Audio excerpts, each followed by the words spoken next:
গোলাম মোস্তফার বনভোজন। নুরু, পুষি, আয়শা, শফি সবাই এসেছে। আমবাগিচার তলায় যেন তারা হেসেছে। রাঁধুনিদের শখের রাধার পড়ে গেছে ধুম। বৈশাখ মাসের এই দুপুরে নাইকো কার ঘুম। বাপমা তাদের ঘুমিয়ে আছে এই সুবিধা পেয়ে। বনভোজনে মিলেছে আজ দুষ্টু কাটি মেয়ে।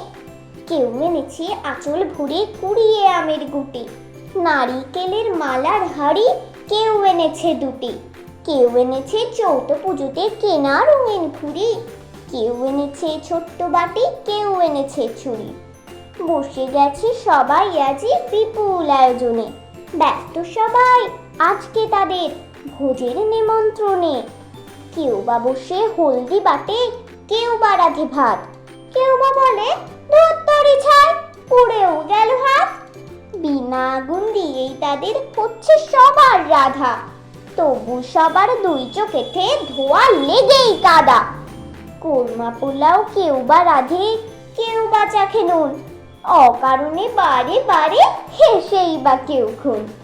রান্না তাদের শেষ হলো যেই গিন্নি হলো নুরু, এক লাইনে সবাই বসে করলো খাওয়া শুরু।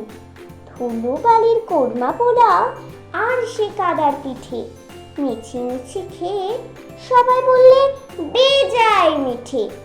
এমন সময় হঠাৎ আমি পড়েছি যেই এসে, পালিয়ে গেল দুষ্টুরা সব খিলখিলিয়ে হেসে।